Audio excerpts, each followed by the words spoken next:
Fala pessoal, tudo bem com vocês?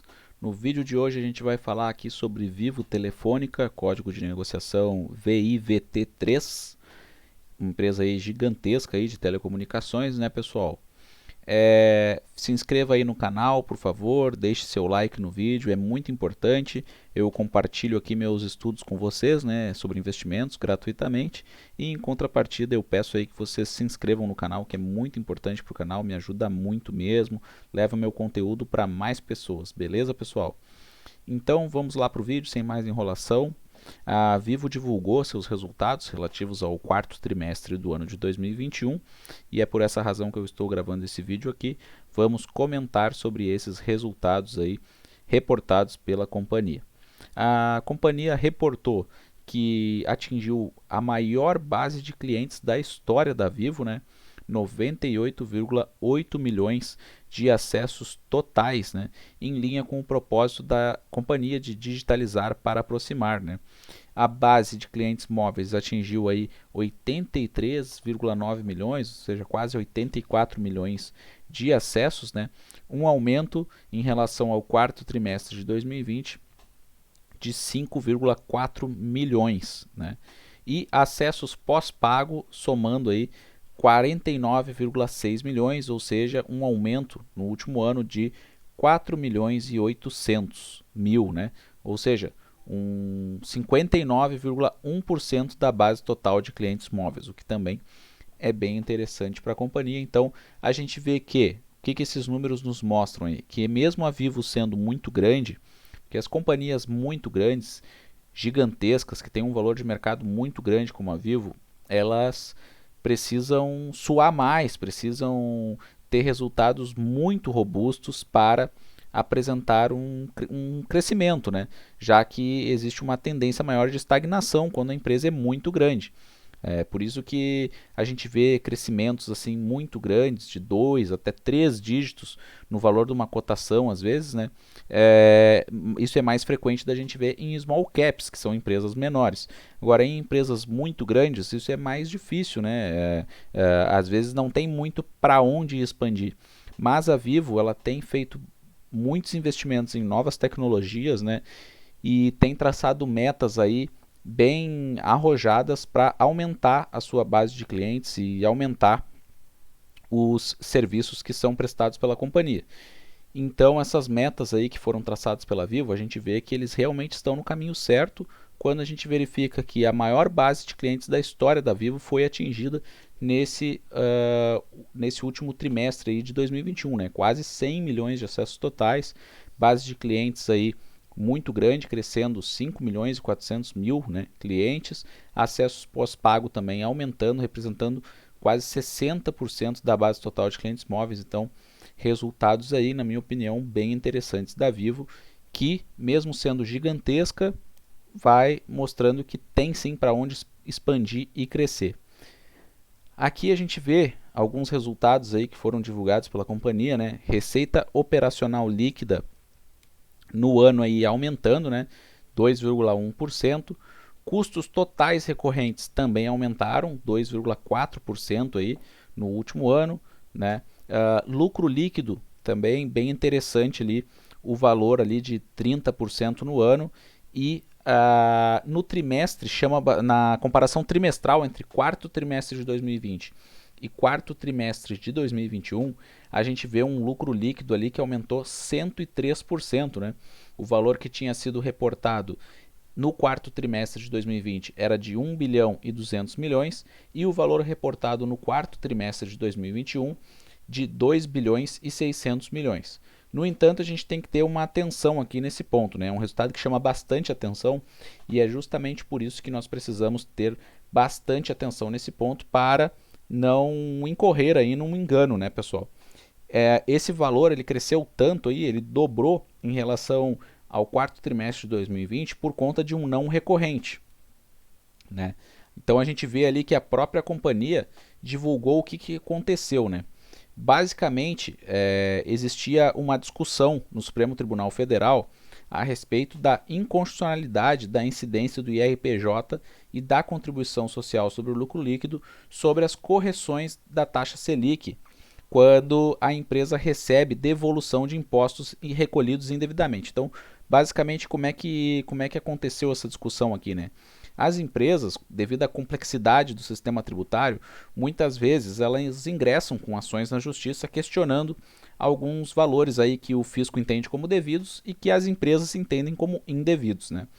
E quando as empresas recebem alguma devolução de algum imposto que ela recolheu indevidamente, né? Esse valor devolvido ele precisa ser corrigido pela Selic, tá? Já que a Selic é que corrige aí esses débitos tributários. Então, o governo ele deve fazer essa devolução com o valor corrigido pela taxa Selic.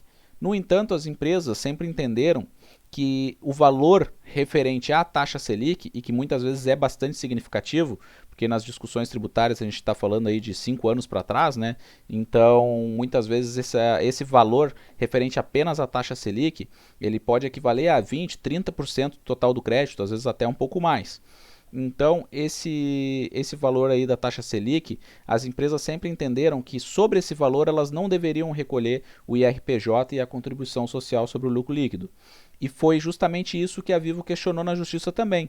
E ela teve ganho de causa, porque na verdade o Supremo Tribunal decidiu com repercussão geral essa matéria, né? Decidiu que o fisco não pode cobrar IRPJ e contribuição social sobre o lucro líquido sobre esse valor referente à taxa Selic, que é incidente sobre o indébito tributário.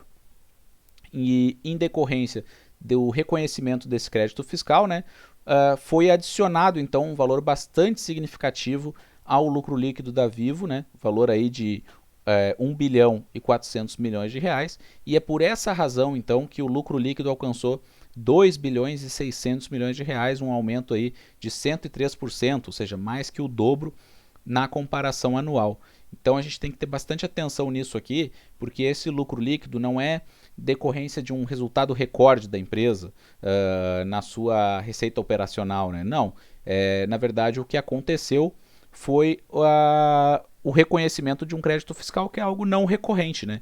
É algo decorrente de uma ação judicial e que não é recorrente. Na verdade, isso ocorreu nesse trimestre e não vai ocorrer no próximo, porque foi nesse último trimestre que foi reconhecido esse valor aí, que esse valor foi adicionado aí ao lucro líquido, beleza, pessoal? Então tem que ter bastante atenção nesse ponto aqui.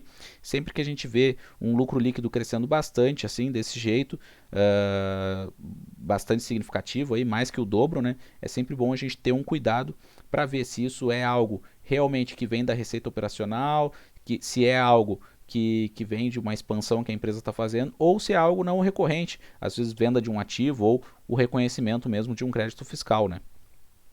Os investimentos, a empresa tem feito vários investimentos, a gente vê aí que só no quarto trimestre de 2021 aí, os investimentos alcançaram 2 bilhões e 300 milhões de reais. Então, isso representa 20% da receita operacional líquida no quarto trimestre de 2021, e esses investimentos são direcionados principalmente ao reforço da rede móvel e expansão da rede de fibra, né, que garante uma maior disponibilidade dos serviços, né, frente à crescente demanda por conexão de qualidade. A gente sabe que a gente tem problema de conexão no Brasil, esse é um mercado que tem muito espaço para crescer, e a Vivo então ela está direcionando esses resultados, mostrando aí que a longo prazo pode sim ser um bom investimento, já que isso é algo que precisa melhorar bastante ainda no Brasil, então existe espaço para que seja feito esse crescimento, para que seja realizada essa expansão. Então, acho bem interessante que a Vivo, mesmo sendo uma empresa gigantesca do setor de telecomunicações, ela não para de fazer investimentos para melhorar a qualidade dos serviços e para também atingir uma base de clientes maior do que ela já tem. Aqui nos custos, a gente vê aí que um resultado também bastante interessante aí apresentado pela Vivo. Por quê? Porque se a gente verificar aí os custos totais recorrentes, né, houve um aumento no trimestre, na comparação trimestral aí com o quarto trimestre de 2020 de 4% e um aumento no ano aí de 2,4%, né? Mas a gente tem que lembrar que a inflação no último ano ela ficou aí nos 2 dígitos, né? Foi uma inflação que registrou uma alta aí bem forte, né, no último ano e que vem e que continua nesse movimento, né, de uma alta forte, é a tendência para esse ano de 2022. Uma alta então aí no IPCA, né, de 10,1%, né, e mesmo com uma alta significativa na inflação, os custos totais recorrentes aumentaram apenas 2,4% no ano. Então, porque esses custos, né, o que se espera é que a inflação fique aí parecida com esses custos, porque os custos aumentam, né, com o aumento da inflação. E no caso da Vivo, os custos totais recorrentes aumentaram 2,4%, mesmo com uma inflação aí, com o IPCA sendo registrado em 10,1%. Então, bem interessantes esses resultados aqui da Vivo no que diz respeito também aos custos da companhia. Aqui a gente vê alguns indicadores, né? Dividend yield de 6,57% nos últimos 12 meses, né? A Vivo é sim uma companhia boa pagadora de dividendos já há algum tempo. Então, e telecomunicações faz parte daquele conjunto, né, de setores à prova de balas que o Luiz Barsi defende, né? Então, a letra T, né, da sigla BEST, né? Que é o T de telecomunicações, então, né, uma boa companhia. PL de 14, então um pouquinho esticado, né, assim, o PL, mas costuma ser esse aí os números da Vivo realmente. Margem bruta de 43%, margem líquida de 14%, o ROI mais baixo, né, 8%. E aqui eu gostaria de chamar a atenção para a questão do endividamento da empresa, já que o indicador dívida líquida pelo EBITDA apresenta aí um número de 0,55 vezes, o que para mim parece ser um número bem saudável assim no endividamento da companhia, né? Um número bom que mostra então que a Vivo é sim uma forte geradora de caixa e que pode fazer frente à sua dívida aí de uma forma relativamente tranquila. O retorno ao acionista, é sempre bom a gente dizer ali também, né, sobre isso, né? Como eu estava comentando, a Vivo é uma boa pagadora de dividendos. Então, foi aí definido, né, pagamento de juros sobre capital próprio e de dividendos aos acionistas, valor bruto de mais de 6 bilhões de reais, isso tudo relativo ao exercício de 2021, né? Então, eles atingiram um payout aí de mais de 100% e dividend yield de 7,7%, é o que a Vivo registra aqui nos seus resultados, né? E eles fizeram então. Aqui a gente tem uma tabela, né, pessoal, que foi divulgada pela companhia de dividendos e juros sobre capital próprio. Então, quem é acionista aí, quem carrega essa posição aí na Vivo desde o começo de 2021 vai receber vários valores aí em julho de 2022 e também em outubro de 2022. Lembrando que os maiores dividendos aí anunciados pela companhia, né, no valor né, de mais de 2 bilhões de reais, ou seja, o valor aí que por ação vai ficar em R$ 1,20 por ação, esse valor vai ser pago conforme a posição acionária de 26 de abril, né, e o pagamento em outubro. Então ainda dá tempo de receber uma parte desses dividendos anunciados pela Vivo, né? E até porque, como eu estava dizendo ali, na tabela a gente vê que os maiores dividendos que foram anunciados, né, de 2 bilhões de reais aí, são justamente esses que vão levar em consideração a posição acionária em 26/4, né, pessoal? Então, quem quiser receber dividendos pode comprar essas ações aí da Vivo até 26/4, mas claro, lembrando que sempre depois do anúncio de dividendos é normal que haja uma alta, né, no preço das ações. E no AGF+, aqui a gente vê, no momento que eu estou gravando esse vídeo aqui, uma cotação de R$ 53,06, né?